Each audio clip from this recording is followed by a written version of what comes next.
Hola a todos, bienvenidos a la cuarta edición del Foro de Creatividad Solidaria. Mi nombre es Pamela Márquez, soy la coordinadora en el día de hoy y también nos acompaña Pablo, al cual pueden dirigirse por cualquier inconveniente técnico. Les recordamos a todas las personas que están asistiendo en vivo que pueden realizar preguntas o hacer comentarios a los expositores en el chat que tenemos a disposición para eso.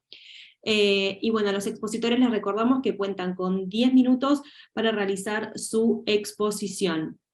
En el día de hoy tenemos expositores de Colombia, de Brasil, de Perú, de Ecuador y quizás también desde Venezuela.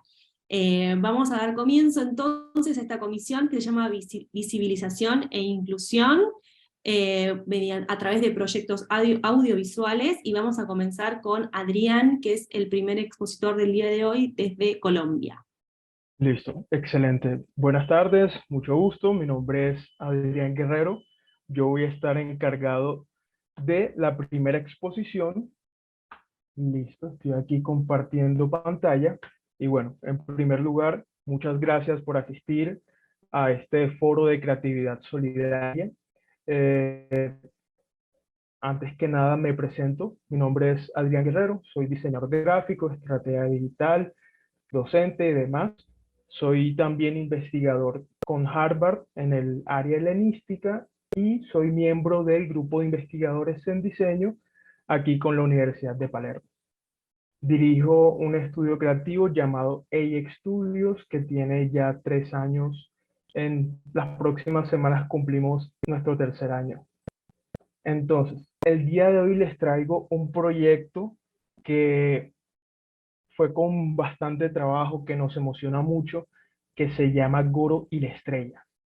Es un proyecto audiovisual, básicamente un cortometraje animado con técnica mixta. Utilizamos modelado 3D, animación 2D, aplicamos diferentes técnicas, rotoscopia y demás. En fin, un largo número de técnicas para desarrollarlo. Pero realmente, ¿qué tiene especial este cortometraje? Bueno, poco a poco les voy a ir trayendo en contexto y vamos a estar analizando cada aspecto. Lo primero es que la idea comenzó con un cortometraje que lanzamos hace 8 años, perdón, hace 5 años, que se llamaba Pango Tales. Eh, Fue un cortometraje universitario con el que queríamos tocar el tema del racismo, el tema de la inclusión, el tema de las personas que que son apartadas de la sociedad por diferentes aspectos físicos y demás.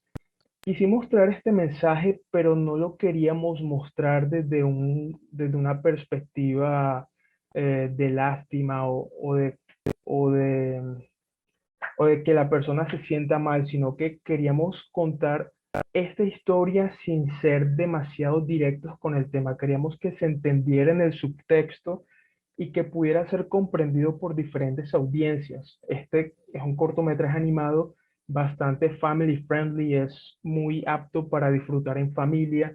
Entonces trae mensajes muy lindos de entendimiento, de amistad, de amor para niños, pero también varios mensajes que van dirigidos a los adultos. Por eso mismo fue muy bien recibido en 2018. Con este pequeño cortometraje obtuvimos más de 80 premios internacionales de cine a lo largo del mundo y fue el impulso para liderar o para generar este cortometraje. Entonces, el guión, no encontramos nada de guión físico para mostrarlo, tenemos esas carpetas, no podemos mostrarlo incluso por temas de privacidad.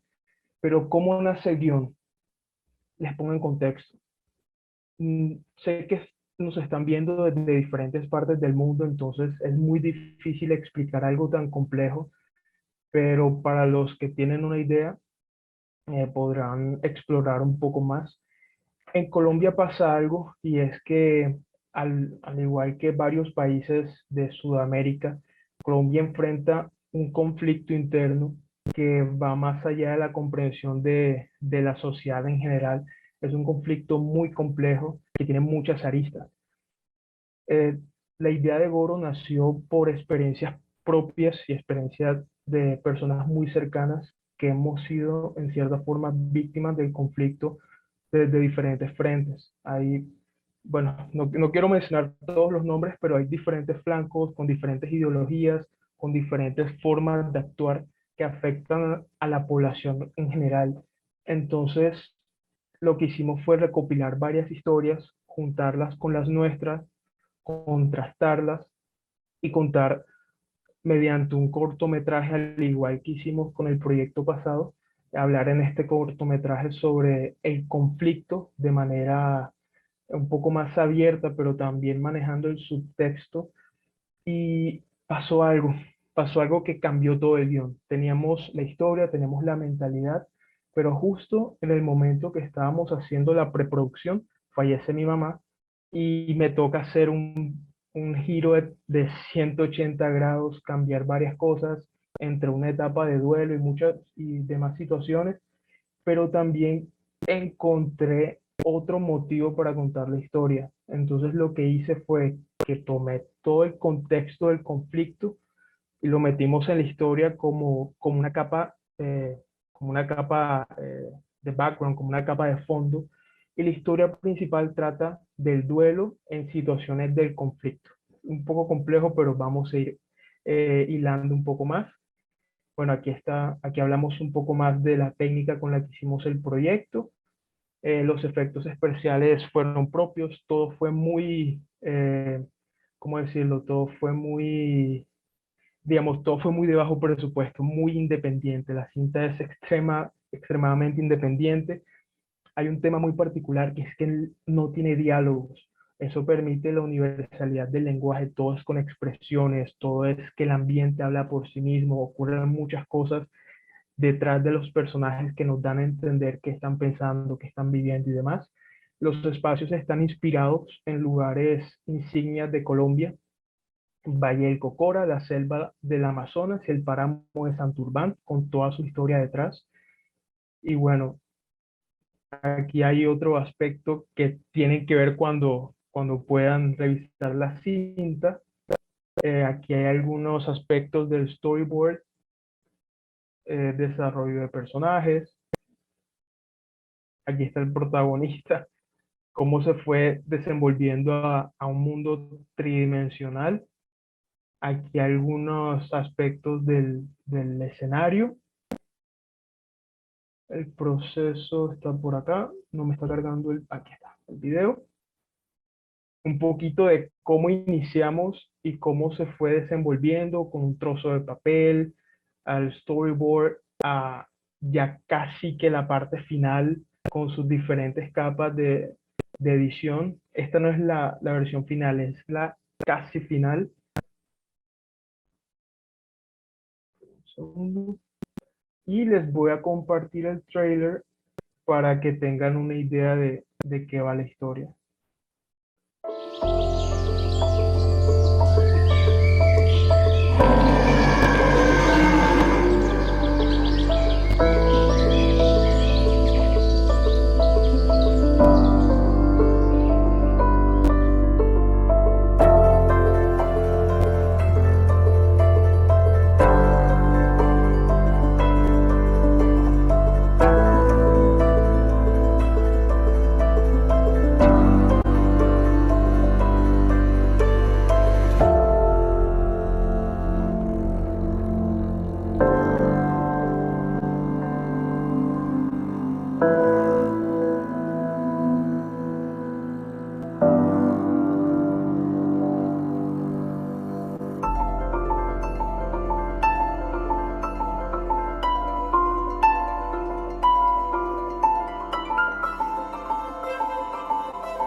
Listo, ese es el trailer. Ese es el trailer. La película se estrenó hace bastante poco, hace un par de meses. Eh, Queremos lograr algo similar, incluso mucho mayor que la cinta pasada, que es la parte de transmitir el mensaje del cuidado del medio ambiente, del conflicto interno de Colombia, bueno, diferentes mensajes que queremos dar con esta película. Afortunadamente, a pesar de que es muy reciente, ha sido muy bien recibida por parte de la crítica audiovisual. Estamos participando en foros similares a este para poder hablar de las diferentes problemáticas que queremos tocar. Y bueno, también algo que nos alegra mucho, más allá de la parte cinematográfica, es que nos están invitando a colegios, a espacios educativos, para poder tocar este tema, especialmente con los niños, hablando de un contexto colombiano. Entonces, bueno, el proyecto está arrancando apenas, hemos trabajado bastante tiempo y bueno, espero que les haya gustado esta breve presentación. En el chat les voy a dejar el link de nuestra página web para que puedan conocer más del proyecto, puedan empaparse un poco más, nuestras redes sociales. Y bueno, de verdad, muchas gracias por asistir a este espacio y gracias por escucharme.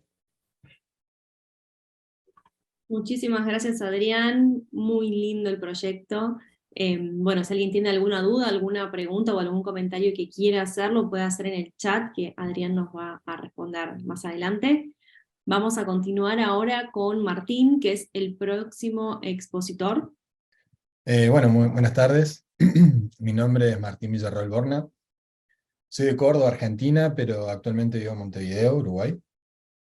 Soy diseñador gráfico, trabajo hace muchos años por mi cuenta, en agencias, en medios. Actualmente trabajo para la Guarda Consultancy de Países Bajos. También trabajo en la cooperativa de trabajo Subte, de acá de Montevideo. Y soy armador del semanario Brecha, de diseño editorial. Es un poco la trayectoria, dónde estoy parado hoy. Bueno, el proyecto que le quería compartir es Memorias en Territorio. Estrictamente no es un proyecto audiovisual, pero tiene mucho de montaje audiovisual y de lenguaje que me parecía que funcionaba en este foro. Memoria en Territorio es una plataforma digital, web, de periodismo narrativo y de crónica documental, que tiene sobre todo mucho peso en la imagen. La imagen es la que marca el pulso, el recorrido del viaje. Memoria en Territorio surge de una inquietud, siguiendo la línea de lo que decía el compañero de Colombia, una inquietud común con un par de amigas, con Débora Ceruti y Katrina Salguero Myers. En el año 2020, los tres somos nacidos y criados en Río Tercero, Córdoba. Es un pueblo del interior de Argentina. Y el año 2020 se cumplían 20 años de las explosiones de Río Tercero. Acá yo necesito hacer un paréntesis: las explosiones de Río Tercero fueron un hecho de terrorismo de Estado perpetrado por el presidente de ese entonces, Carlos Menem, que hizo explotar por el aire una ciudad entera con un destacamento de fabricaciones militares que había, un destacamento del ejército dentro de Río Tercero, donde se fabricaban municiones, armamento pesado y explosivos, para borrar los rastros del contrabando de armas ilegal a Ecuador y Croacia. Cierro paréntesis. Esta inquietud de cumplirse 25 años, un número redondo de conmemoración del hecho, nos hizo encontrarnos nuevamente con estos tres amigos, amigas, y decir, che, tenemos que hacer algo. Tenemos que hacer algo. Bueno, ese algo para nosotros fue hacer memoria. Ya habíamos compartido varios proyectos juntas, ya estábamos trabajando en algunas cosas, y en este caso fue como, bueno, tenemos que hacer algo con algo que nos atravesó en nuestra infancia, y el primer reflejo fue, bueno, hagamos un libro. Y bueno, ese puntapié inicial, en realidad, en varios procesos de discusión fue mutando hasta ser lo que se transformó ahora en Memoria en Territorio. ¿De dónde pensamos hacer memoria?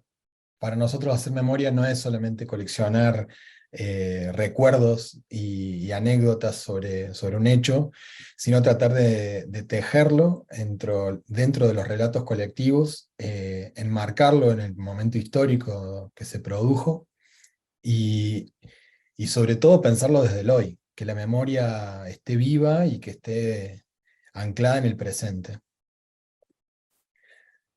Para eso trabajamos como eje ideológico, por así decirlo, un pensamiento de Walter Benjamin que dice que articular históricamente el pasado no significa conocerlo como ha sido verdaderamente, entre comillas, sino que consiste en tomar un recuerdo tal y como ilumina un peligro en el presente. Y a nosotros esto nos parecía re interesante de iluminar un peligro en el hoy.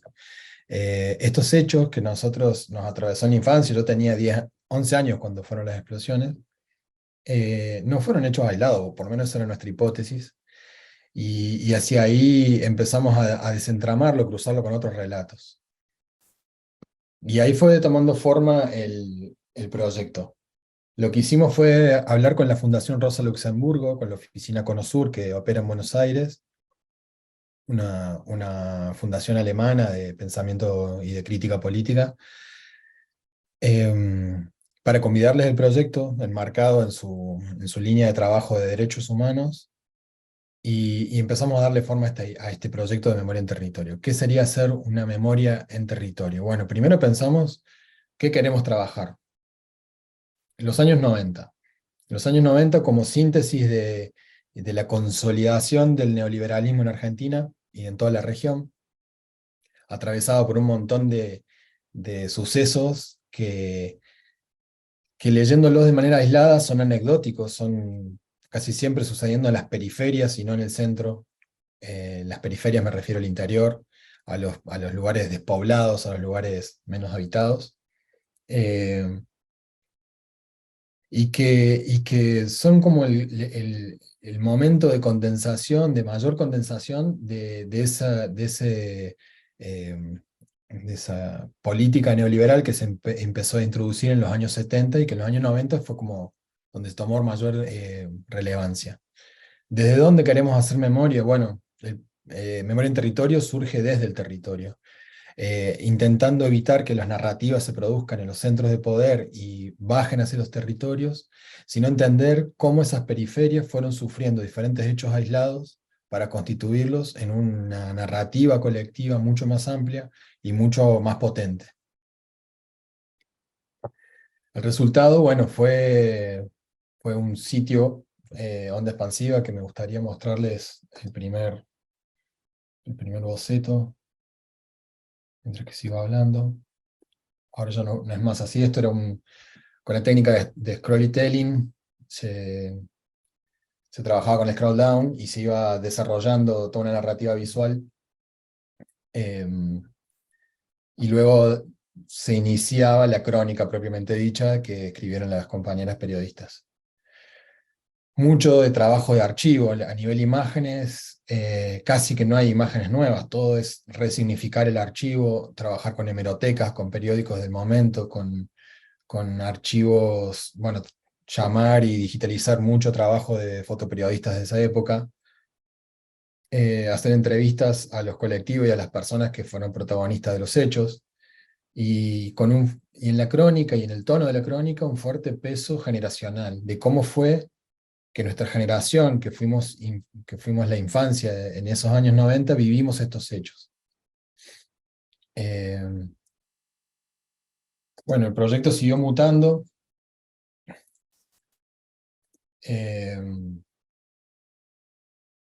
Bueno, acá hay algunas imágenes que quiero mostrarles en relación a lo visual.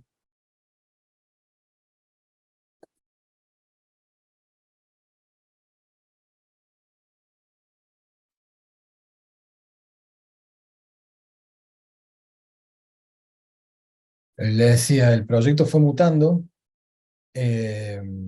fue multiplicándose, y lo que hicimos al año siguiente fue producir más contenidos de otros hechos desde otros lugares, también de las periferias. Y cómo se van tejiendo esos diferentes despojos que se fueron dando en los años 90. Entonces trabajamos olor a goma quemada en relación a la privatización de la empresa de combustible de YPF de Argentina, y el asesinato del soldado Carrasco y el fin del servicio militar obligatorio. Lumbres silenciosas, que es cómo se instalan las mineras de cielo abierto en los años 90 en Catamarca, y el feminicidio de María Soledad Morales. O el Mapu Rebelde, que habla de la resistencia de los años 90 del pueblo mapuche en la Patagonia, toda la resistencia al extractivismo y a la extranjerización de la tierra. Bueno, onda expansiva que les mostraba recién en relación a las explosiones de Río Tercero. Y como broches, o como cierre de la década, encontramos Bajen las Armas, que es del año 2001, del asesinato de Pocho Leprati y toda la pueblada argentina del Argentinazo, el 19 y 20 de diciembre del 2001, pero con foco sobre todo en el interior, en Rosario y en el interior. Y No están solos, que es la reconstrucción de la masacre de Avellaneda, el asesinato de los militantes sociales Darío Santillán y Maximiliano Costecchi. Me gustaría mostrarles, si puedo, el sitio. Bueno, este es el sitio, actualmente, memoriaenterritorio.com.ar, donde están los capítulos. Cada capítulo tiene una pequeña animación. Y así está funcionando ahora. Por ejemplo, este es el capítulo Olor a goma quemada. Ya no es más hacia abajo la narración, sino que es hacia los costados, es horizontal.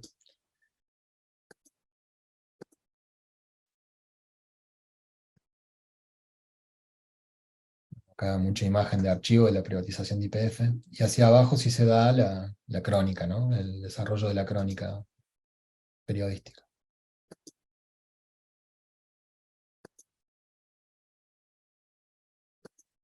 Lo interesante de esto fue cómo se fue trabajando con los diferentes colectivos y las diferentes personas que fueron articulando los relatos para que estas crónicas sucedan.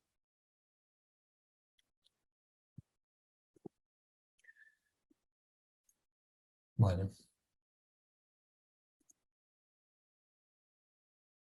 los invito después, si tienen un momento, para pasarse por el sitio y, y ver de qué va el proyecto.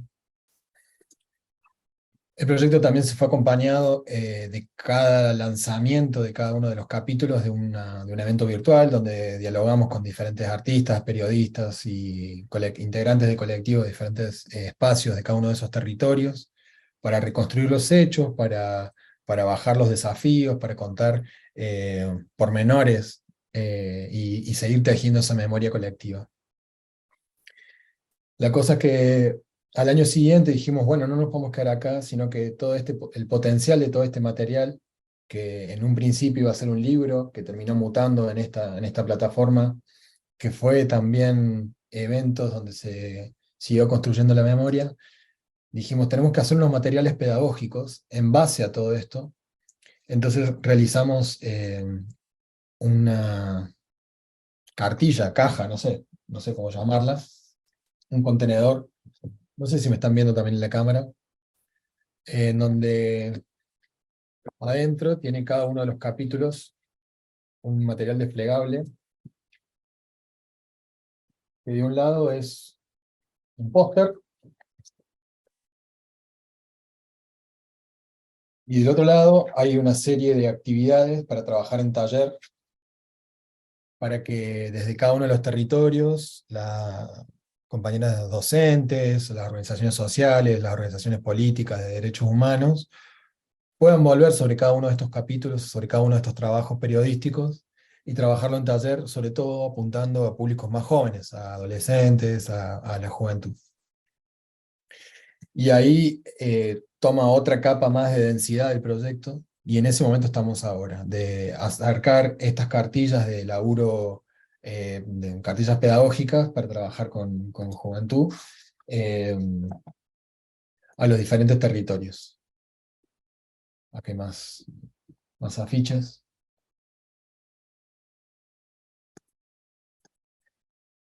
Y bueno, modo de conclusión en torno a a lo que nos significó y nos significa este trabajo. Si bien no está cerrado, sabemos que los formatos se van adecuando a las necesidades del momento. Eh, sí nos fuimos quedando claro y comprobando alguna hipótesis que teníamos al principio del trabajo, y decimos que hacer memoria desde los territorios nos permite recordar dos cosas. La primera es que los pueblos no han parado de luchar. Los años 90 son testigos de una larga tradición de lucha que fueron las que fueron moviendo la historia hacia adelante. Y lo segundo, que el capitalismo en todos sus tiempos y en todos sus disfraces siempre implica violencia. Y en esto atarlo a la frase de Walter Benjamin que decía que estos hechos, traerlos al hoy, porque en realidad están iluminando un peligro. Un poco por ahí. Este es el equipo de trabajo y el sitio web memoriaenterritorio.com.ar.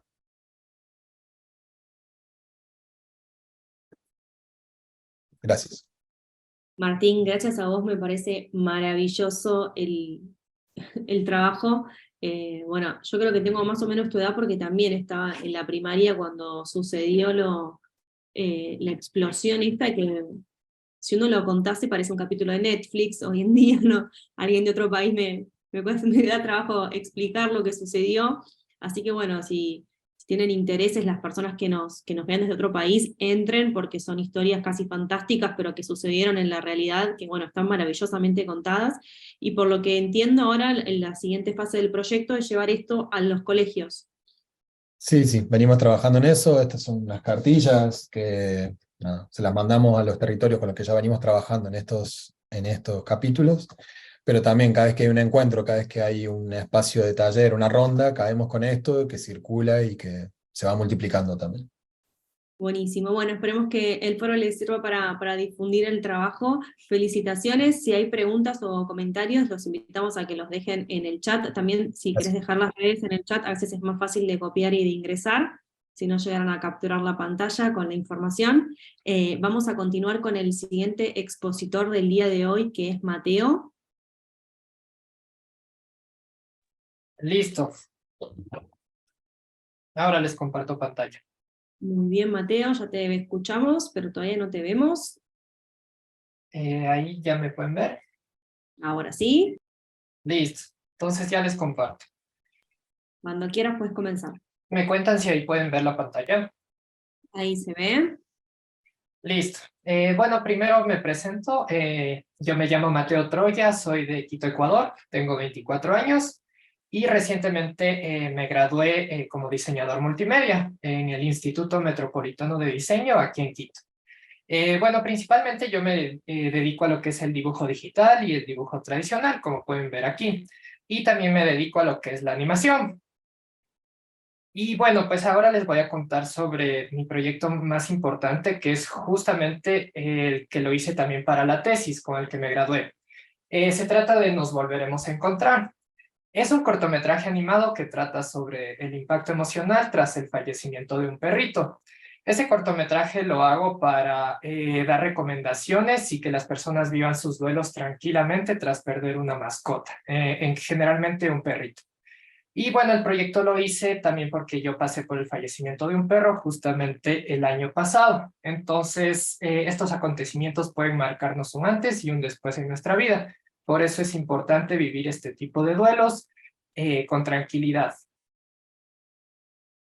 Bueno, para yo realizar el proyecto, primero definí algunas problemáticas. Estas las definí acá a nivel de Quito, Ecuador, pero también pueden haber este tipo de problemas en otros países de Latinoamérica.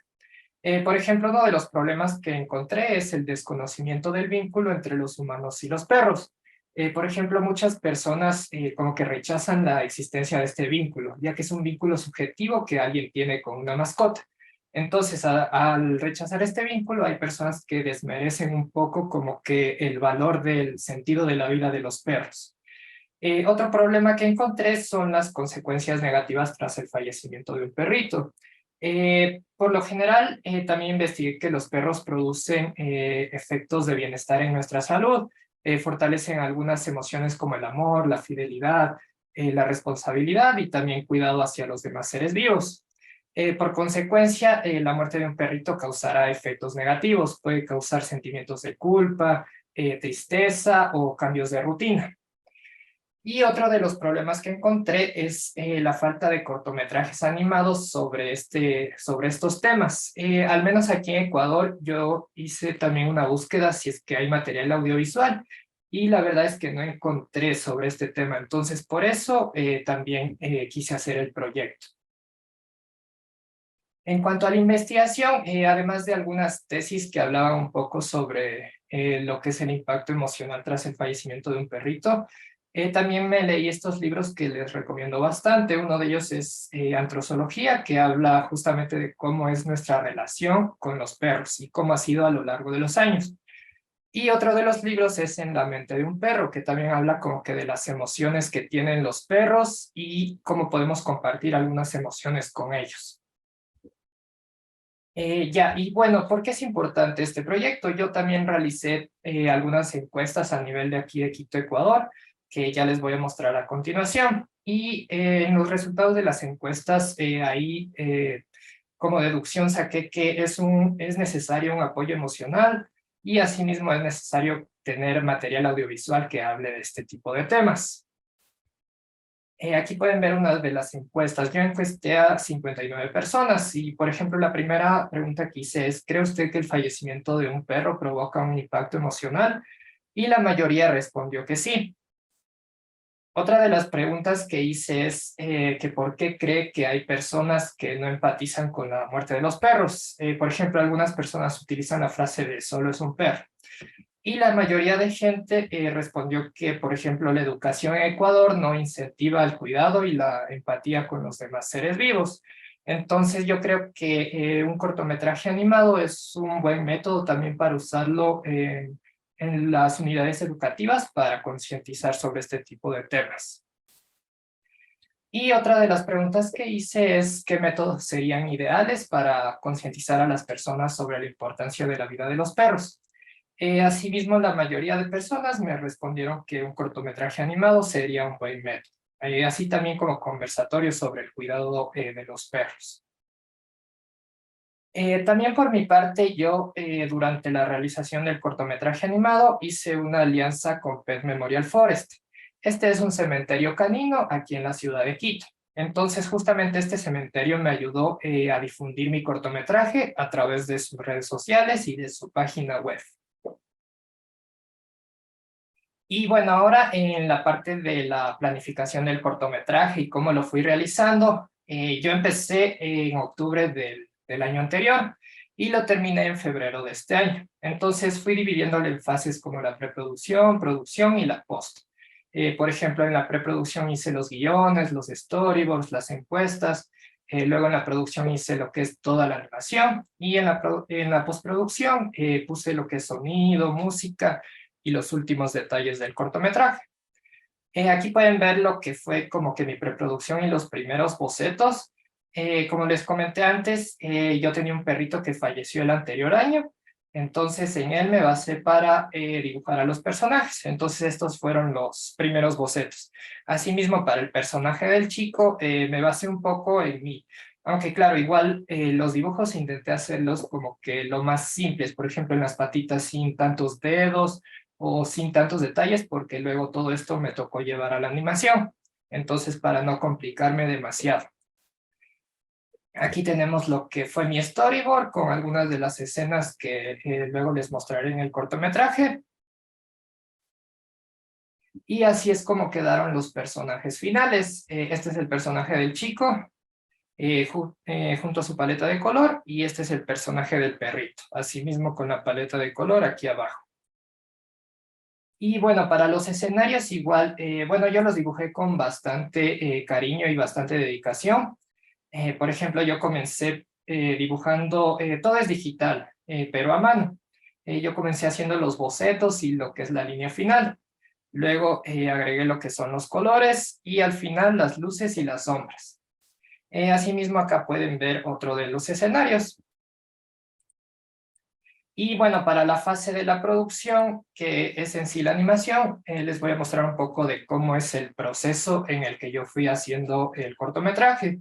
Al principio, como les dije, yo comencé haciendo los bocetos, ya sea del escenario y del personaje. Luego el escenario lo coloreaba, todo esto lo realicé en el programa de Photoshop, los escenarios los dibujé ahí. Y luego de colorizar el escenario, agregaba lo que son luces y sombras.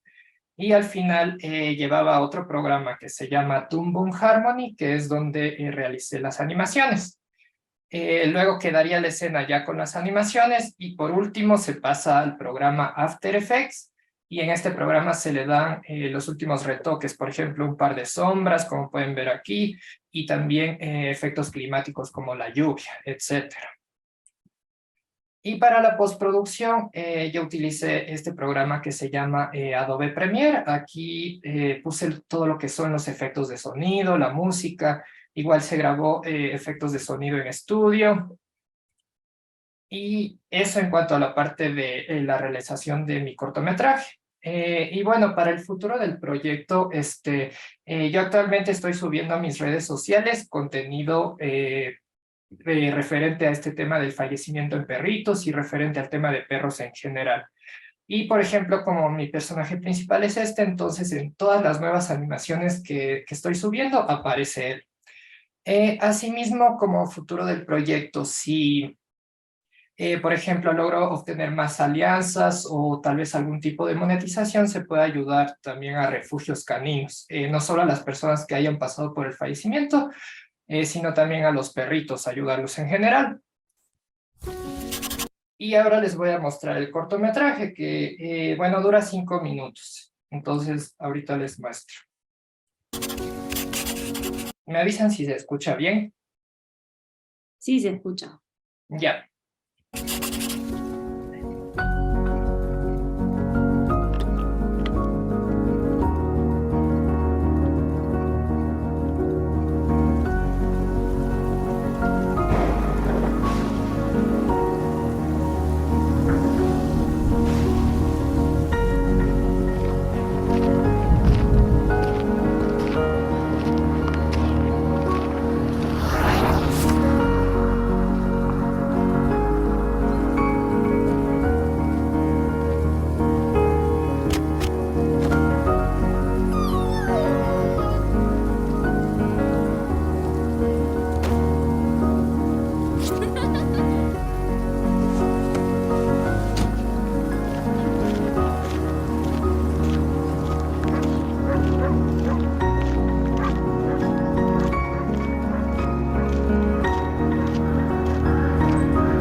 Ayer me fui y no volveré más. Sé que te dolió mucho mi partida. Es normal que te sientas así. Es normal que sientas estrés, ansiedad, culpa o tristeza. Si necesitas espacio para pensarme, puedes tomarte el tiempo que quieras. Si necesitas hablar con alguien acerca de mi partida, apóyate en las personas que te escuchan y te entienden. Que no te afecten los comentarios de otras personas. El sufrimiento que ahora sientes por mí es tan importante como cualquier otro sufrimiento. Llora lo que tengas que llorar. Jamás reprimas tus emociones. No es necesario adoptar otro perrito. Ahora que me he ido, puedes tomarte tu tiempo para formar otro vínculo, pero no lo hagas inmediatamente.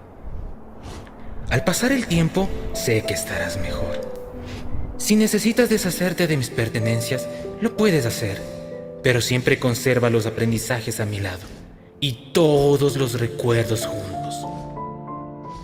Ahora solo me queda decirte gracias por ser ese amigo incondicional.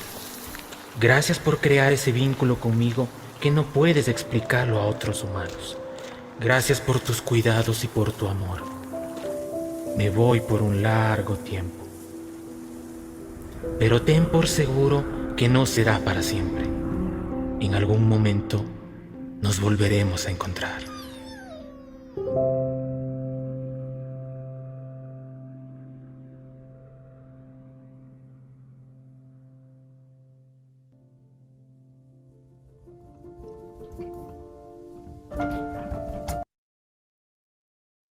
Listo. Y por último, bueno, yo espero que les haya gustado mucho el cortometraje. Siempre es importante topar estos temas de salud mental, de los duelos, porque la pérdida de una mascota puede ser un acontecimiento que uno lo puede vivir en soledad y no tiene muchas personas cercanas a quien contar. Y bueno, yo en general espero que les haya gustado muchísimo el corto. Aquí les dejo también mis redes sociales, por si quieren seguirme, igual sigo subiendo contenidos referentes al tema. Eso y muchísimas gracias. Muchas gracias, Mateo, súper lindo el cortometraje, en lo personal me encantó, gracias por compartirlo, y bueno, si nos puedes mandar el link del video, no sé si visualizándolo te ayuda a algo, pero bueno, está bueno tenerlo porque siempre tenemos algún conocido que está atravesando este momento doloroso y quizás verlo lo puede reconfortar, así que muchas gracias. Gracias, igual ya les envío el enlace. Bueno, vamos a continuar con la siguiente expositora del día de hoy desde Argentina. Natalia, te escuchamos. Bueno, este proyecto que vamos a ver se llama Sin Reserva. En Sin Reserva lo que buscamos visibilizar es el estado, más que nada es una temática medio ambiente. Es una zona de... Bien. Esta zona que están viendo acá es como era antiguamente la zona del humedal de Hudson. Hudson está ubicado a unos 30 kilómetros de la capital federal, acá en Buenos Aires. Esta es la vista desde arriba, tomada en 2018. Esto es para qué explicar. Lo que ven arriba es el río de la Plata y la entrada al humedal. Un humedal es una zona que cuando el río sube o hay muchas lluvias, por ejemplo, el agua se queda estancada allí y da vida a distintos tipos de, por ejemplo, especies en este caso serían como árboles, plantas, y es un espacio donde viven, por ejemplo, muchas aves. Por ejemplo, hay muchos tipos de musgo, muchos tipos de hongos, muchos tipos de insectos, y son lugares de una biodiversidad muy, muy rica. Me gustaría recalcar acá la importancia de lo que es un humedal, porque creo que no queda claro, o por lo menos no les queda claro a las personas que los destruyen. Un humedal es un reservorio de agua dulce. ¿Qué quiere decir esto? Que, por ejemplo, nosotros tenemos el Río de la Plata. El Río de la Plata es uno de los ríos más anchos que hay en todo el mundo. Es un río o sea, como todo río, tiene agua dulce. Todo lo que es la costa del Río de la Plata, y que está llena de humedales, lo que hace en las primeras napas de aguas, llena todos lo que son acuíferos de agua potable, de las que, por ejemplo, los barrios que están cercanos, de allí toman el agua. Si no es necesario comprar agua mineral. Cuando vos vas a la zona sur, el agua es de excelente calidad porque la sacan de ahí. ¿Qué pasó? Llegaron las inmobiliarias a unos terrenos que en esa zona, como es inundable, son muy baratos. ¿Sí? Entonces acá les dejo las imágenes de cómo empezaron a construir allí. ¿Qué hicieron? Comenzaron a tapar en tierra. ¿Sí? Todo lo que era el humedal lo comenzaron a tapar en tierra. Y esto es lo que pasó. Lo que vemos es lo que es antes, vemos el agua, que el humedal, con toda la vegetación por encima, y los árboles que viven con el agua que sube del río y de las lluvias que se estancan. Esto, al cerrarles el paso, lo que pasó es que se secó, o sea, se secó todo. Esto es lo que está pasando ahora, esto es ya, desde el año pasado. Y lo reemplazaron a esta costanera que ven que quiere imitar, no sé, una costanera de países desarrollados que sabemos que claramente ese sistema no funcionó. Lo reemplazaron por palmeras, por ejemplo, que la palmera no es una especie autóctona, o sea, no sería la palabra autóctono la correcta, pero sí sería como no es una especie nativa, ¿sí? Esto es lo que reemplazó al bosque que había en ese sector. De esta manera, lo que les quiero mostrar ahora en este video va a ser el trabajo que hacen algunos chicos observando aves en este humedal. Si vos sos tan amable de pasarlo, por favor, Martín, al video. En la zona sur de la provincia de Buenos Aires, a 30 kilómetros del microcentro, se encuentra el humedal de Hudson.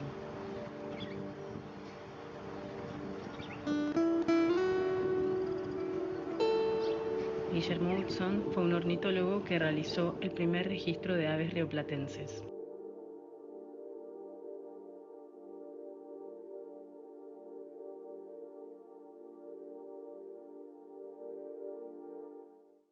Desde el COA lo que hacemos es hacer recorridas de observación de aves en las que bueno, se observan las aves que habitan el lugar.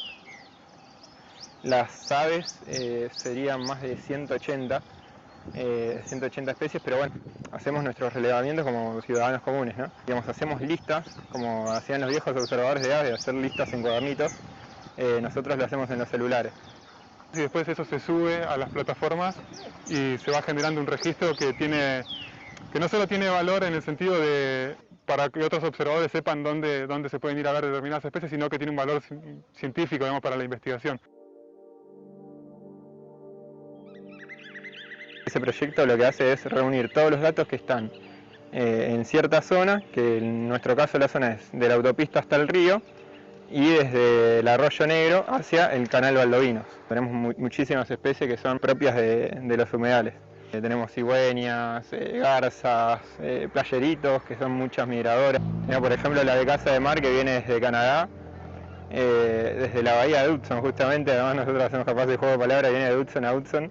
Que son aves que recorren miles de kilómetros desde el hemisferio norte hasta llegar acá.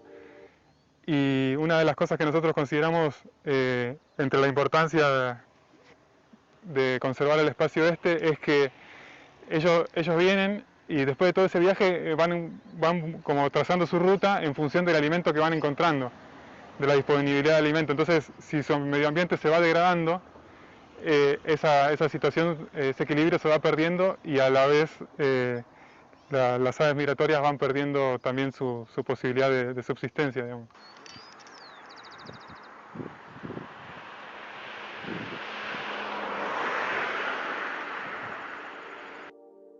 Está corriendo riesgo un patrimonio natural que tenemos acá en la costa del río de Hudson, que tiene un valor inmenso, que está en peligro y que estaría más que bueno y que hay que hacer cosas para que sea una reserva.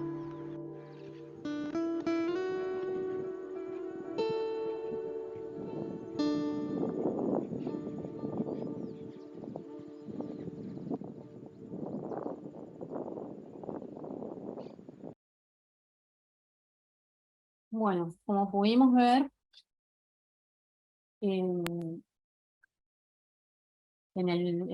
este video lo filmamos en el 2022. En el 2023 los barrios cerrados siguen avanzando, o sea, no es que esto se detuvo, sino que siguen avanzando, y no solamente en este sector donde hay humedales, que es en la zona sur de Buenos Aires, sino que también se realizó en la zona norte, por ejemplo, en la zona de Escobar, donde ¿qué ocurre? Ahora los barrios que no están dentro de los barrios cerrados, sino que son barrios, digamos, de clase media-baja, se inundan completamente.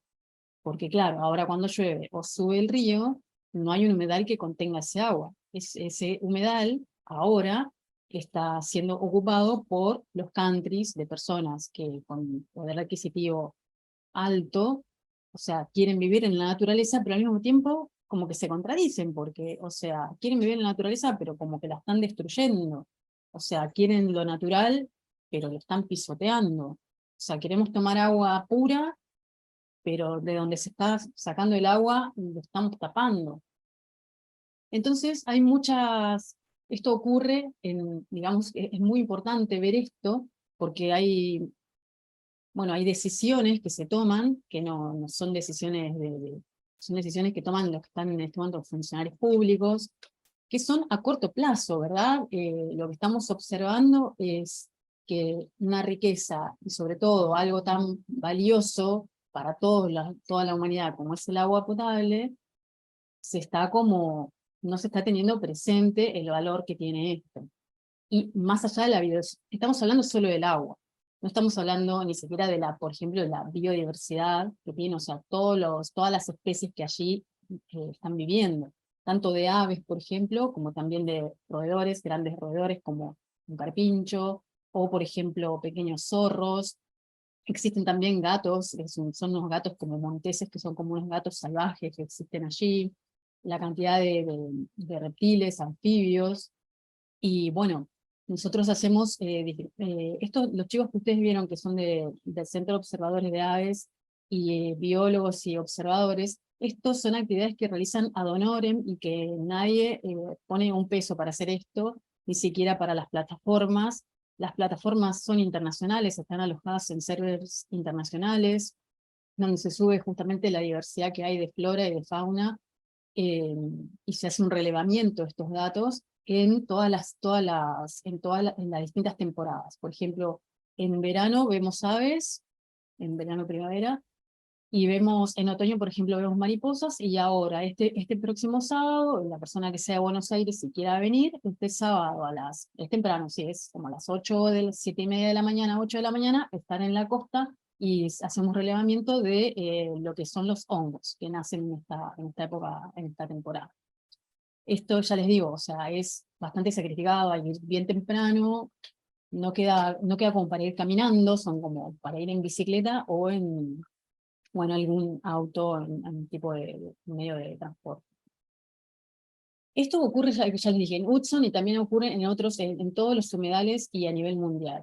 ¿Qué quiere decir esto? Que, por ejemplo, voy a dejar de compartir las pantallas, porque bueno, yo les compartí un PDF, no sé si lo llegaron a ver, en el cual justamente se hacen distintos, o sea, internacionalmente se habla de la importancia de las wetlands o de los humedales. Con esto es muy importante, y bueno, yo estoy, la verdad, muy agradecida de tener este espacio para poder contarles esto, porque, bueno, me parece y nos parece muy importante el tema del medio ambiente y sobre todo los humedales, la importancia que tienen.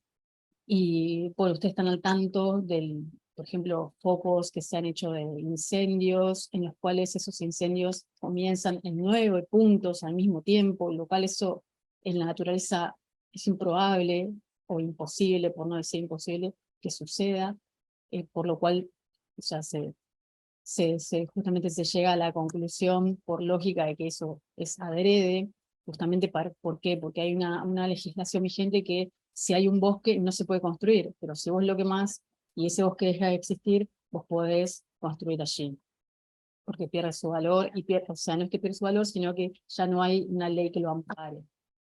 Bueno, esto es como muy importante, y entiendo, bueno, por lo menos para mí, y por eso lo quería compartir con ustedes, y además de compartirlo con ustedes, bueno, también llegar como visibilizarlo y concientizarnos de que tal vez en las agendas de los medios que consumimos, o los medios masivos, o incluso los medios independientes, ya sean digitales o de cualquier tipo, esto no entra en las agendas, no es lo que vende. El medio ambiente no vende, no gana adeptos ni publicidades. Sí gana adeptos ver algo masivo como un artista del momento, sigan adeptos a hablar del político y de lo que se dijo uno con el otro. Entonces esto queda relegado a los pequeños espacios que nos abren sus puertas para poder mostrarlo. Y bueno, muchas gracias por este espacio, espero que, bueno, se sumen, y que si les interesa Este fue el primero de una serie de videos sobre el humedal de Hudson, y aparte de esto también está el humedal de la ciudad universitaria, en el cual ahora se están construyendo bares, bares por una legislación o una decisión unilateral del gobierno de la ciudad. Entonces, como que si quieren también ver ese video, les puedo dejar mi contacto de Instagram para que lo vean. Bueno, eso es todo. Espero que les haya parecido informativo. Entiendo que tal vez la temática es informativa, tal vez no es muy feliz de compartir esto, pero bueno, de alguna manera tenemos que visibilizarlo y saber que podemos hacer cosas juntos para detener esto. Muchas gracias. Natalia, muchas gracias a vos por participar, por traer este tema. Para mí es súper importante difundirlo. En el día de ayer tuvimos la temperatura más alta en 117 años en la ciudad de Buenos Aires, lo cual es una locura, y en parte es por esto que estás contando. Así que bueno, la idea del foro es que quizás se puedan sacar ideas de otros proyectos o que los puedan aliarse para difundirlos, y la verdad es que espero que tenga repercusión. Todas nuestras redes también están a tu disposición, y bueno, muchas gracias por traerlo, y creo que hay que hacer alianzas con los colegios y con las escuelas, porque las nuevas generaciones son las que nos van a salvar de todo el daño que estamos haciendo a la naturaleza, y hay que conocer lo que tenemos para cuidarlo. Totalmente, sí. Bueno, chicos, muchísimas gracias. De nada. Bueno, vamos a continuar con la siguiente expositora desde Colombia, Lorena.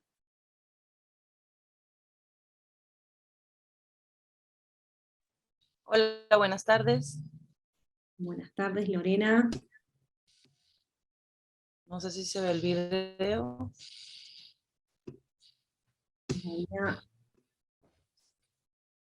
Hola, ¿me escuchan? Sí, yo te escucho, pero no te veo. Vas a compartir un video, así que si querés. Bueno, igual Pablo me compartirá pantalla, por favor. Ahí vamos. Pero por la señal. Pablo. Ahí va. Ahí te estamos viendo, Lorena. Ahora sí te estamos viendo. Hola, buenas tardes, mucho gusto. Gracias por la invitación.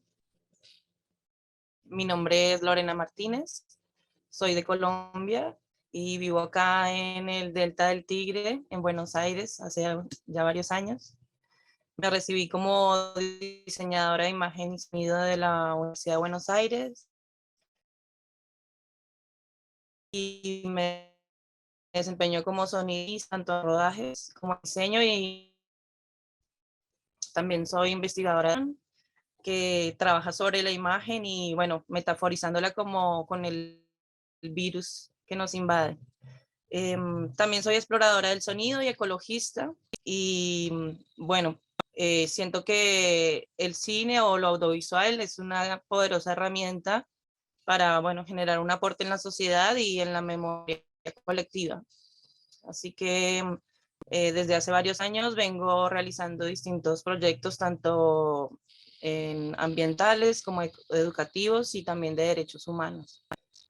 Pablo, ¿quieres compartir por favor la pantalla? Lorena, si querés, te invito a que apagues la cámara, porque a veces se entrecorta un poquito, así te podemos escuchar bien, y creo que voy a hacer yo. Perfecto. Voy a compartir la pantalla. Así que dale, porfa. Ahí vamos. Gracias. Ahí ya la pueden ver, ¿no? Sí, se ve. Ahí se está viendo, sí. Esta es una investigación, una ponencia que vengo exponiendo en distintos ámbitos académicos. Se llama La magia de la voz humana y diseño para producciones audiovisuales, y surgió a partir de un cortometraje ambiental que se llama Contaminados, y que toda la banda sonora está compuesta por sonidos producidos con la voz humana, menos los ambientes naturales. Bueno, uno de los planteamientos que hago en esta ponencia, en este escrito que surge a partir de ese cortometraje, es la importancia de ser conscientes de nuestro paisaje sonoro, es decir, los sonidos que nos rodean, los sonidos que nos influyen, forma también haciendo como un llamado que nuestra sociedad, la sociedad occidental, es una cultura que también es llamada cultura del ojo, porque continuamente estamos bombardeados o influidos por imágenes. Entonces hay refranes como una imagen vale más que 1000 palabras, y ese tipo de metáforas donde se hace alusión a que la imagen tiene más jerarquía y más importancia que lo sonoro. Entonces, uno de mis propósitos es resaltar la importancia de lo sonoro, de la cultura, de que trabajemos lo auditivo, que es muy importante. Incluso es el primer sistema o de los primeros sistemas que desarrollamos, incluso desde la gestación. Bueno, acá en la ponencia hablo sobre la voz humana y de cómo la voz es un recurso, primero, que se ha usado también en música, por ejemplo, McFerrin o distintos personajes como instrumento musical, y también como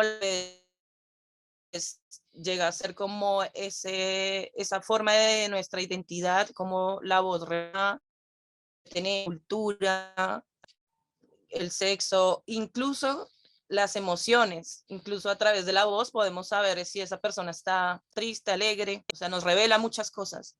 Entonces también mi propuesta es cómo la voz humana puede ser un recurso muy versátil para usarlo en las bandas sonoras. ¿Quieres pasar a la otra hoja, por favor?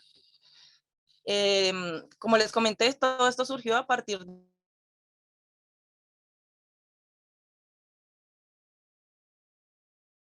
No me escucha más. ¿Nos estás escuchando? Creo que la perdimos a Lorena. Lorena, ¿nos escuchás? Ahí va, ahí va. Se te entrecorta un poco, justo pensamos que te habías desconectado. ¿Estás ahí, Lorena? cómo la sobrecarga de información y cómo todo el tiempo estamos...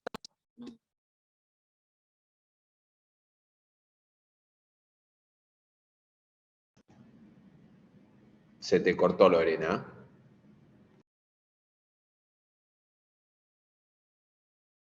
Hola, ¿me escuchan? Creo que se fue la señal por unos segundos.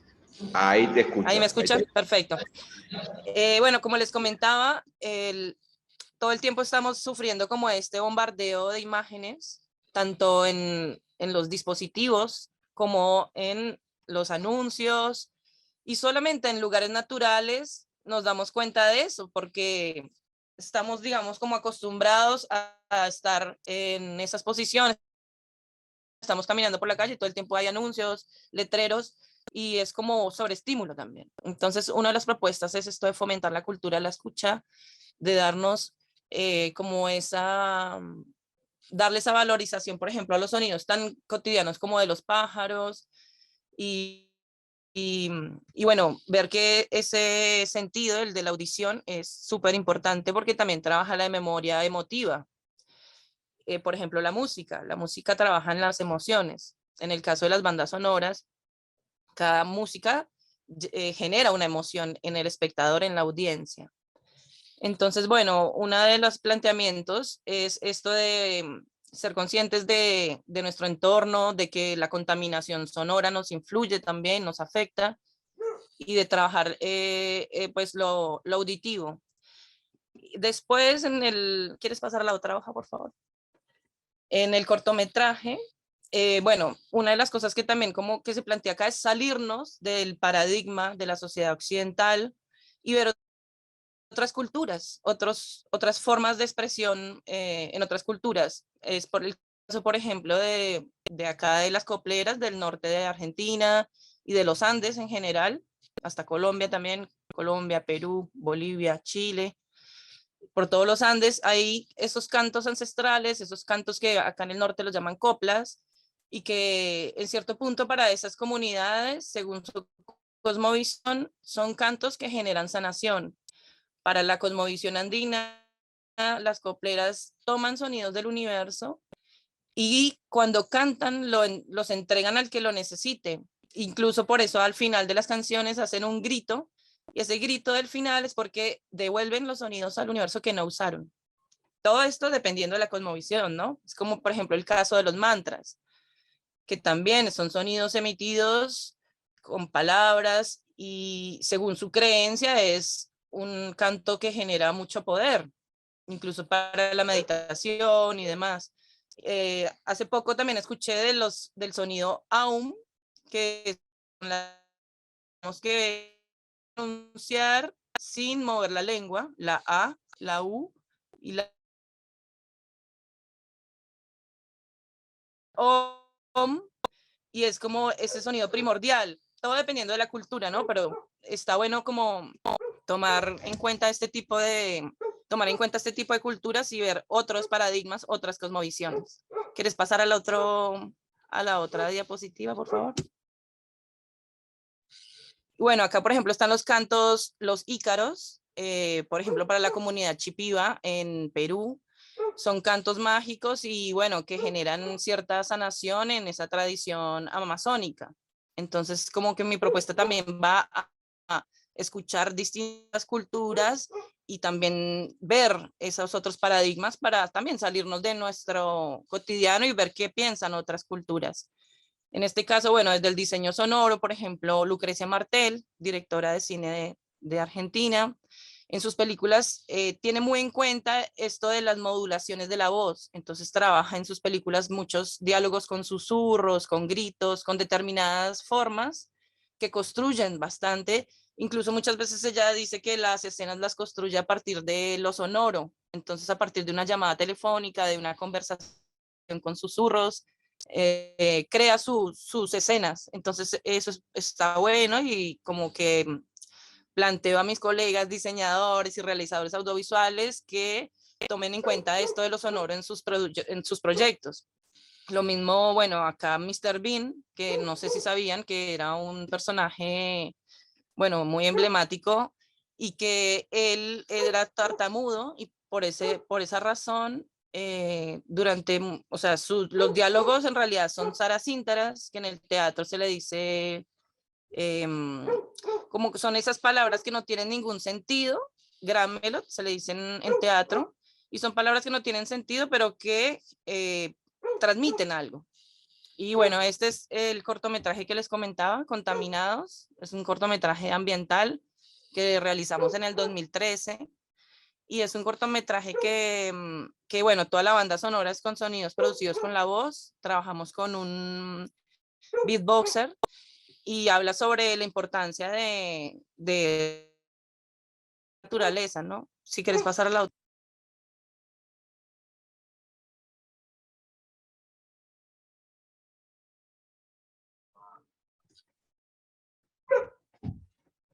Allá viene allá.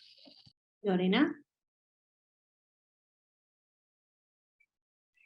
Hola, ¿me escuchan? Ahora sí. Hola, sí. Bueno, acá es una de las escenas, digamos como unos frames, algunos cuadros del cortometraje. Es un cortometraje de 9 minutos más o menos. Duramos como 3 meses en producción, preparando y con el guión y el guión técnico y con las distintas áreas. Y el rodaje fue de 4 jornadas, 4 días, y la postproducción fue de 3 años. Y nos costó bastante la parte de postproducción porque, como les comenté, la banda sonora es artesanal, por decirlo así. En una de las imágenes pueden ver al beatboxer grabando en el estudio de sonido, porque absolutamente todos los sonidos son con la voz. Entonces, tanto los pasos, todos esos sonidos así puntuales que en el diseño sonoro lo llamamos foleys, son producidos con la voz. La música también, por un lado está un músico que interpretaba el bajo, por otro lado una cantante que interpretaba la trompeta, y bueno, fue complejo, digamos, como darle forma a esa banda sonora. Fue una exploración, pero bueno, nos dimos cuenta que sí es posible, que se pueden realizar proyectos con la voz humana, en este caso una ficción. También hay una animación que se hizo en los años 70 en Canadá, pero entonces mi propuesta es... Lorena, hola, ¿me escuchan? Ahora Hola, sí, hola. a ver si ya puedes cerrar. Sí, bueno, y el cortometraje, después voy a pasar el link para que lo vean cuando quieran, es, bueno, toda la banda sonora con los sonidos de la voz, tanto los sonidos puntuales, y bueno, y es como también un argumento o una muestra de que se pueden realizar bandas sonoras con la voz humana y que se pueden hacer, digamos, como proyectos que desde lo audiovisual que generen aportes a la sociedad. En este caso, ahora estamos trabajando con la banda sonora de un documental de derechos humanos que es terapéutico porque tiene frecuencias que generan como terapias en los sordos, en los sordomudos. Entonces también, como desde el diseño sonoro y desde las producciones audiovisuales podemos aportar a la sociedad. Así que bueno, esa es la propuesta, que vayamos más al sentido de la escucha, de que desarrollemos nuestra audición, porque es muy importante y todos los sonidos que nos rodean también nos benefician o nos influyen de alguna manera. Así que muchas gracias por la invitación, que estén bien.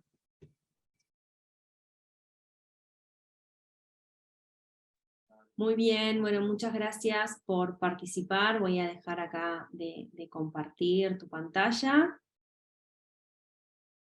Gracias, Lorena. Vamos a continuar con Jen. Jen Rafael, bem-vindo desde Brasil. Olá novamente, eu sou o Jean, aqui do Brasil, sou educador. A gente vai apresentar um trabalho, né, que é a criatividade e o audiovisual como ferramenta contra a ignorância e o preconceito, impactos na escola e comunidade. Eu estou apresentando, eu sou o Jean, mas foi feito junto com o Daniel Leite, a Thaís Oliveira e a Beth Carmona, todo mundo aqui do Brasil, São Paulo, né? Bom, o que é esse trabalho? É um trabalho que a gente faz, um festival que a gente faz, tem a sede aqui no Brasil, que é o Science Film Festival, né? É um festival mundial que tem já aí um pouco mais de 20 anos, e há pelo menos 5 anos a gente tem a versão brasileira, né, com português brasileiro, e anualmente existe um tema, né? O tema do ano passado foi equidade na ciência, né? Equidade aí pensada de uma maneira bastante ampla, né? Não só entre homens e mulheres, mas com pessoas, né? De todas as crenças, de todas as orientações sexuais e perfis, né? Cores. Então, é um tema bastante amplo aí. Ele é tocado, esse festival, aqui pelo Mediativa no Brasil, pelo Goethe Institute, né? E ano passado com o apoio aí de algumas instituições estaduais aqui, enfim, nacionais também. Como disse, é a 4ª edição desse festival no Brasil, né? Ano passado foi a 4ª, esse ano é a 5ª. E no ano passado, e assim como nos anos anteriores, a gente trabalhou bastante oficinas dentro de escolas, né? Escolas públicas aqui na região periférica de São Paulo. São tanto oficinas, né? Como também a mostra pequenas exibições de filmes, né? De curtas, de média duração.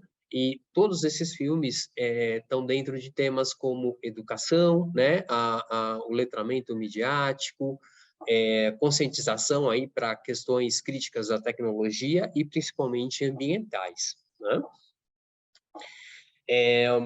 Dentro desse tema grande, né, que é o tema que eu comentei com vocês da equidade, a gente tem alguns contrastes aqui no Brasil, né? Se a gente pensar aí especificamente na diversidade, pensando, né, nessa população LGBTQIA+, né, a gente tem, o Brasil é um país de muitos contrastes, né, muito violento contra homossexuais, tem aí, infelizmente, um número de 2,7% de homicídios, né, dessa população no mundo, é muita gente, é muito triste, e, ao mesmo tempo, é um contrassenso, né?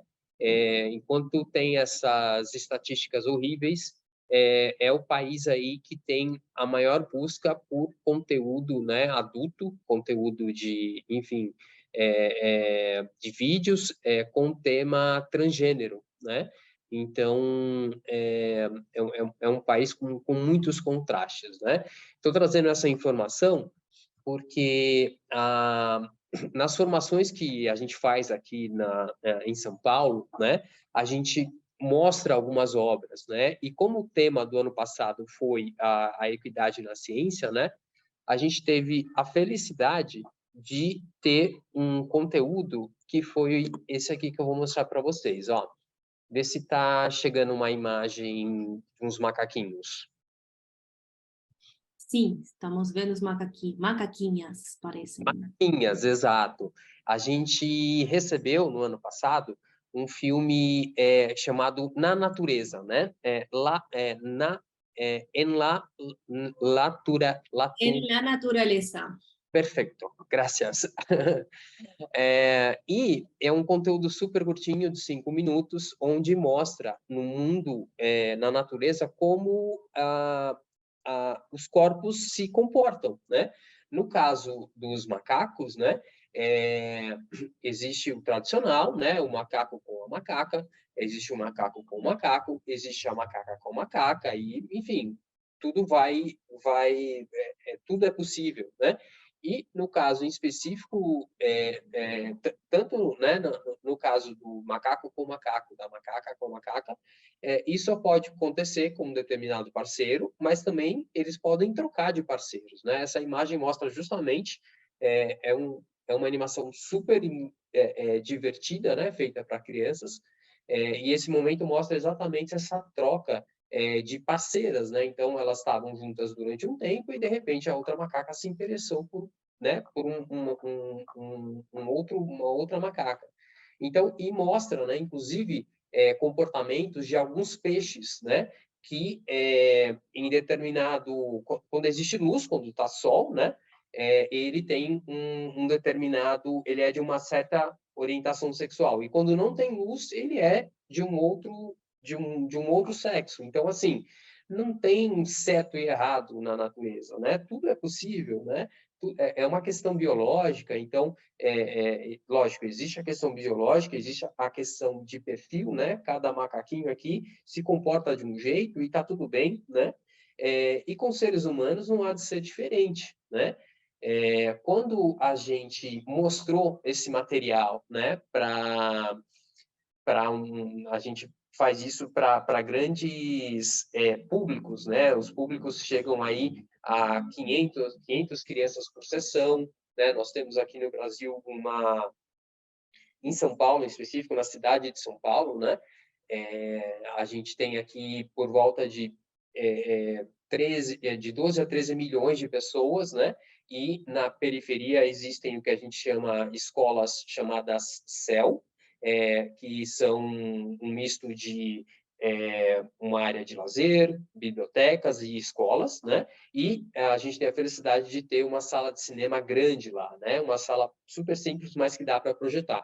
E a gente projetou esse filme para um grupo de crianças, foi num período da manhã, né? Numa determinada escola aqui em São Paulo, que eu não precisa saber qual é. Nós projetamos os filmes, todo mundo assistiu. Por muita coincidência, naquele dia veio a TV local, né? E fez uma reportagem super grande, de quase 5 minutos dessa ação. A gente ficou super feliz, depois chamou mais público, mas a coisa não parou aí. Quando a gente passou esse filme, ao final de um dia, né? Ao final da manhã, que é quando tem a aula, no período da tarde, uma das mães, né, das crianças que assistiram entrou em contato com a diretoria de ensino, né, e falou, olha, vocês estão transmitindo conteúdo de pornografia para as crianças, né? Foi uma queixa de uma mãe, né? E aí a gente ficou bastante preocupado, porque falei, puxa, não foi no festival, né? Não foi na nossa sessão de cinema, porque a gente só passou curtas de ciência, né? E curtas onde a gente sabe exatamente o que a gente passou. Assim, resumindo toda a história, né? essa mãe estava se referindo ao nosso festival, né? A diretora de ensino sabia da nossa ação, ou seja, estava tudo documentado, tudo certo. Esses vídeos todos, né? Todos esses materiais ficam dentro de um portal aberto, né? Todos eles são apoiados por materiais didáticos, né? Então, não é só assistir o filme, os professores são formados e eles exploram os conteúdos pedagógicos nas suas sequências didáticas, né? Nas suas aulas. E, enfim, a diretora de ensino entendeu o que tinha acontecido, né? Nesse festival que a gente estava passando, e retornou para essa mãe falando, olha, a gente não passou nenhum tipo de conteúdo de pornografia, né? Pelo contrário, o que passamos foram os filmes de ciência, inclusive o filme na natureza, né? E, bom, quando essa diretora de ensino começou, né, a falar, olha, a gente tem tudo documentado, está tudo aqui, mas me conta mais o que a senhora soube, né? Porque não procede isso que a senhora está dizendo, né? Aí essa pessoa, né, esse pai, essa mãe, mudou a história e falou, olha, eu soube que não foi um filme que vocês... não foi dentro desse festival, né? Que após o festival houve um segundo momento onde se mostrou vídeos de internet, e esse vídeo de internet teria sido editado ao mesmo tempo em que estaria sendo transmitido, né? Ou seja, resumindo, a mãe estava super nervosa com esse assunto, ela com certeza deve ter ouvido alguma fake news, alguma mentira sobre esse assunto, né? Do nosso festival, e a gente esclareceu para a mãe, ela se desculpou depois, enfim. E esse foi um fato, né? Foi uma situação onde mostramos os filmes, mostramos na natureza e fizemos a formação com os professores. Então, a gente fez uma coisa super completa, né? Didática, né? Respeitando o professor, trabalhando com ele junto no conteúdo. E a gente trouxe, né, esse exemplo justamente para poder a gente, como posso dizer, reforçar, né, que conteúdos diversos, conteúdos que se relacionam aí com as informações de gênero, né, de LGBTQIA+, e toda essa diversidade que cada vez mais vai surgir, que precisa ser respeitada, precisa ser falada, ela tem que ser discutida dentro da sala de aula, e quando feita por meio de audiovisual, né, por meio de pessoas que trazem esses temas delicados e críticos para dentro do conteúdo, né? Isso tem que ser feito e tem que ser cada vez mais, enfim, passado à frente, né? Deixa eu voltar aqui para eu ver vocês novamente. Deixa eu ver aqui. Vamos lá.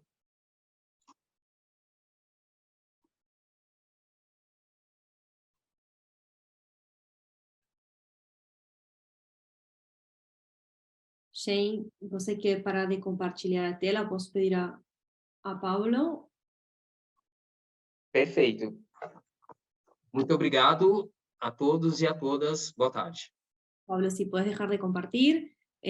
Shane, parabéns pelo trabalho, é super interessante. Eu morei muitos anos no Brasil. Eu sei que você tem um grande trabalho pela frente, que parece um país muito aberto com a sexualidade, mas realmente falta muita educação sexual, não está muito atravessado também pela religião, mas, na minha opinião, as coisas só vão melhorar agora também que já o Bolsonaro foi embora, né? Tá bem, muito obrigado. Obrigada a você. Vamos a continuar con la última expositora del día, que es Trinidad. Hola, Bienvenida, Trinidad. ¿cómo están? Gracias por permitirme estar este año nuevamente aquí. por la invitación de ustedes, de la Universidad de Palermo, y por Pamela, que siempre me tiene paciencia.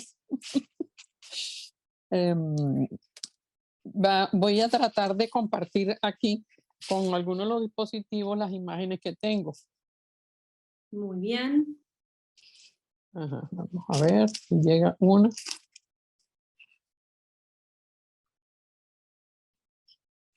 Dice que solo el anfitrión puede compartir. Sí, vos estás como anfitrión, pero estás desde otro celular también. Ah, entonces vamos a hacerlo desde aquí. Bien. Perfecto. Ya.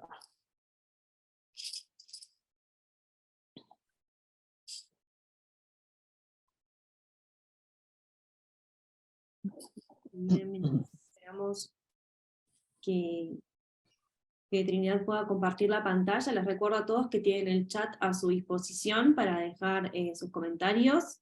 ¿Ya Y ahora llegó? No. todavía no.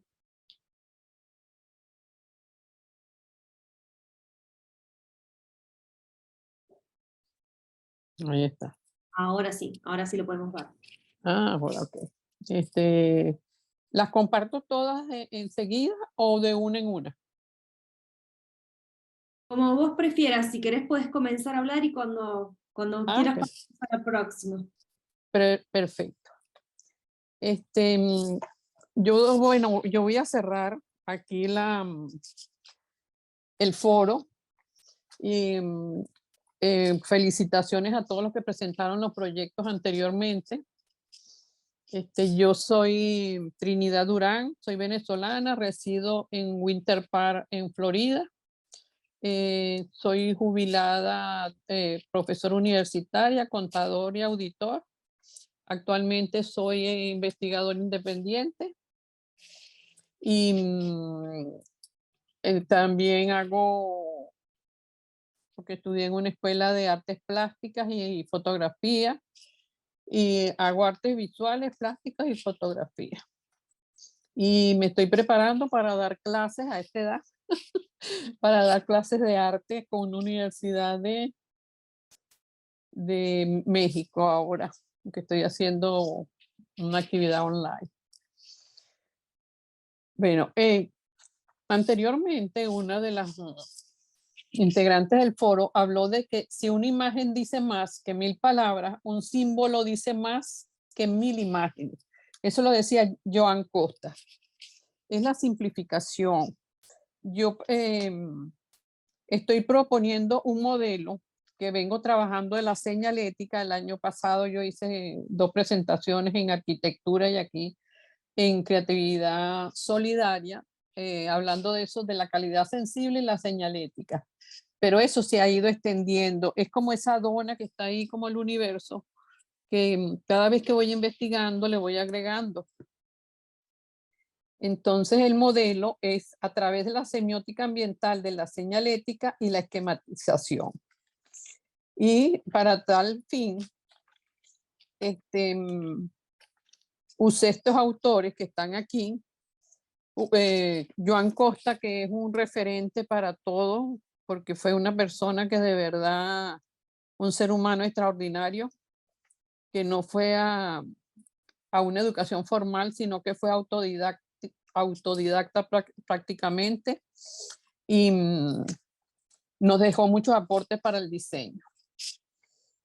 Él decía que había que establecer un camino de ruta, como una autopista, cuando nosotros vamos a diseñar y cuando vamos a hacer una conferencia, cuando vamos a hacer cualquier actividad, que teníamos que tener una salida, un inicio, ir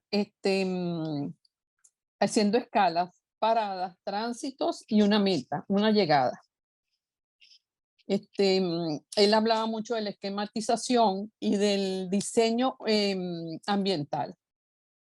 Y como él hablaba tanto de eso del diseño ambiental, también él tomaba otros referentes de otros autores, como es el caso de Jean Barthan, que usaba la semiología gráfica. Y en esa semiología gráfica, él hablaba de las leyes de la comunicación.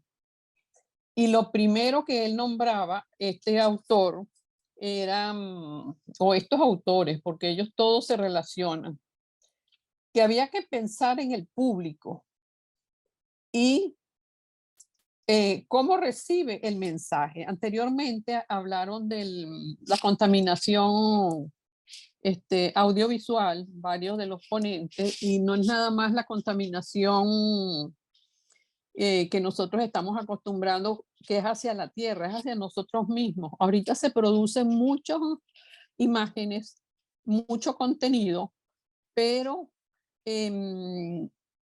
realmente participan. Cuando cuando el diseñador lo hace, es con el público usuario, es con el usuario o es solo él con su manera de percibir el mundo. Entonces, me gustó mucho eso, lo del diseño sonoro, porque también hay contaminación audiovisual. Y todas las presentaciones han sido muy nítidas, muy limpias, y a veces nos llegan a través de invitaciones a exposiciones. Todos los días nos bombardean con muchas imágenes, pero esas imágenes están muy saturadas y tienen mucha contaminación. No se entiende lo que el mensaje que nos quieren hacer llegar. Muchas veces tenemos que recurrir a los correos que aparecen ahí para que nos aclaren, porque como ahora todos somos fotógrafos y todos somos diseñadores, agarramos cualquier aplicación y diseñamos, pero no tenemos ese cuidado que dicen estos autores de hacer que el mensaje realmente tenga el fin para el cual hay que crearlo y que tenga un destinatario y que ese destinatario se sienta satisfecho y pueda entender ese mensaje. Porque nosotros a veces somos muy proclives a que nos gusta mucho recargar. Creemos que mientras más y más, y la cuestión no es eso de recargar, es más bien de simplificar. Y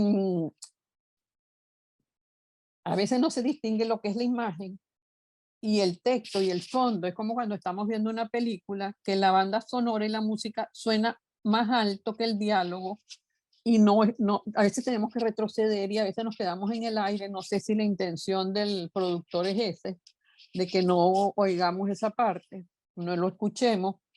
Entonces, ¿qué pasa? Que esa contaminación perjudica el acto comunicativo, porque no llega la información a ese usuario, a ese público. Y muchas veces también no tenemos en cuenta las condiciones de ese público. Y como dice Jean Bartin, dice, el punto tiene significado del tiempo y del espacio. Él usa mucho los mapas, los diagramas, y cuando uno busca, por ejemplo, en el teléfono, el mapa para ubicarse, un punto dice mucho, un espacio dice mucho. Entonces, y son siempre muy nítidos.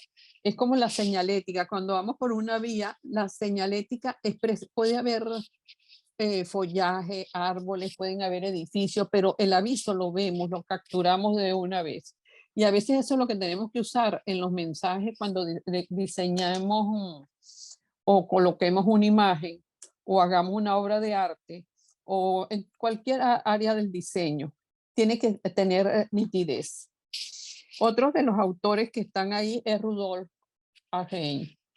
Él habla de la percepción visual, del pensamiento intelectual y del intuitivo creativo. La comunicación no es solo percepción, es apariencia. El emisor propone, como el emisor propone y el receptor dispone.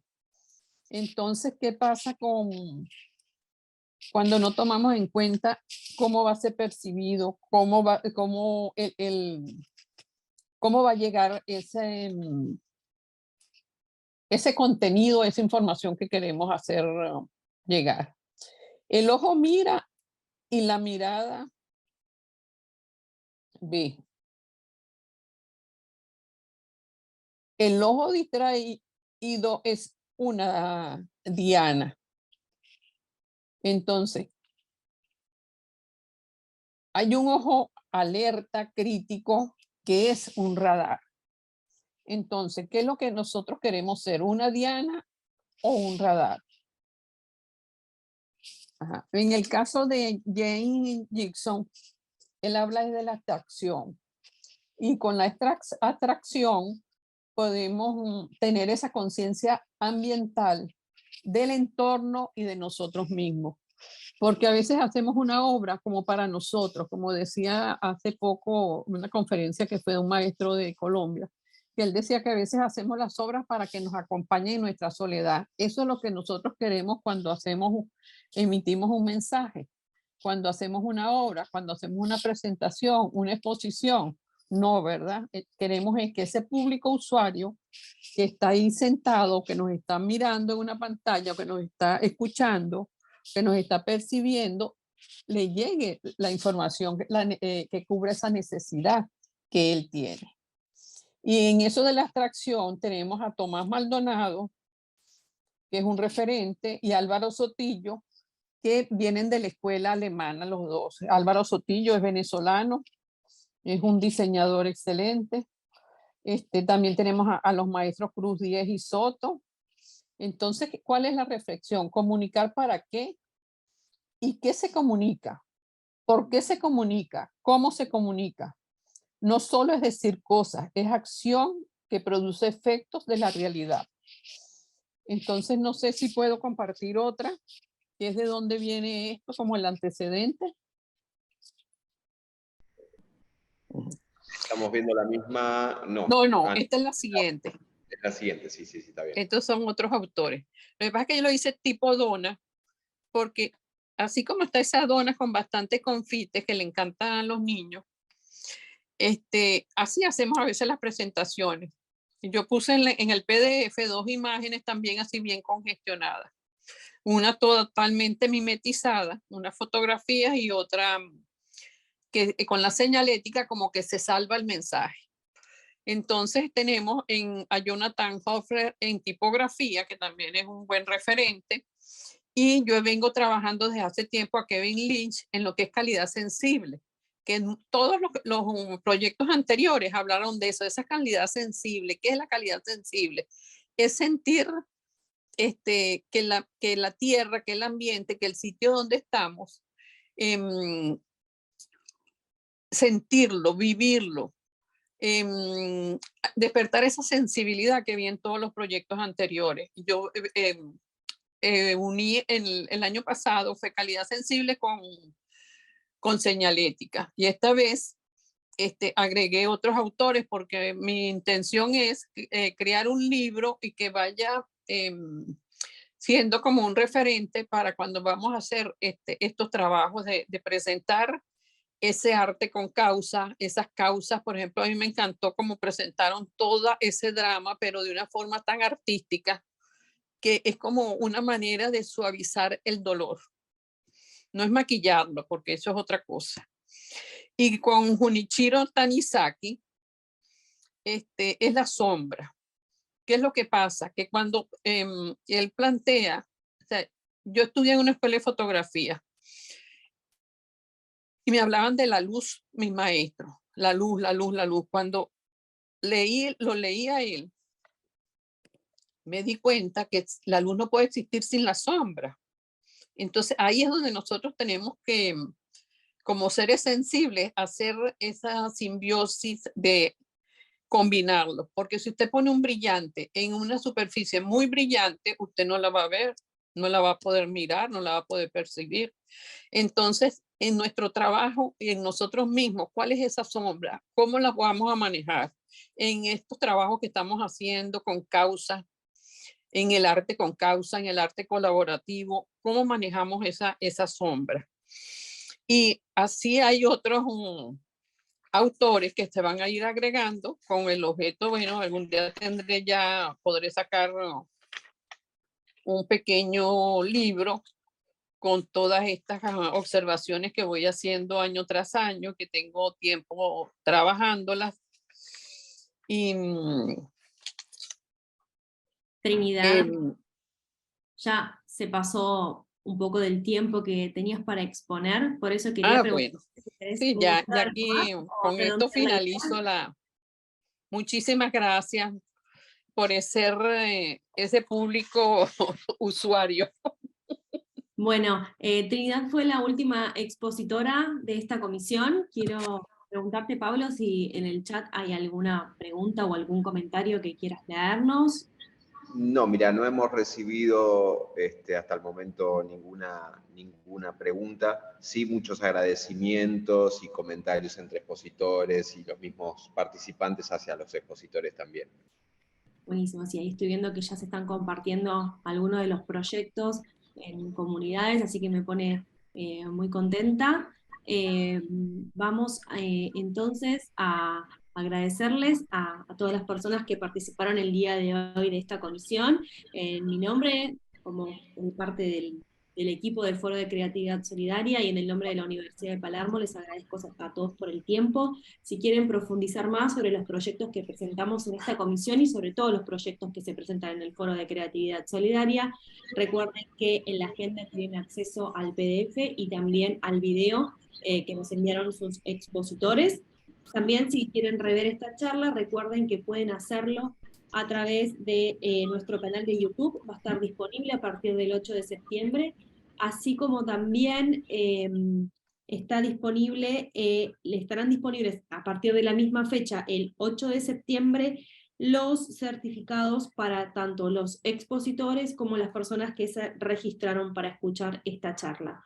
Tenemos una charla más en el día de hoy, que va a comenzar a las 20 horas, en un ratito, que es campañas con impacto positivo, que está bastante relacionada con esta temática, así que les agradecemos mucho a todos los que participaron, esperamos que puedan participar en las próximas comisiones, y le agradezco también mucho, Pablo, por haber participado también moderando. Nos vemos en la próxima.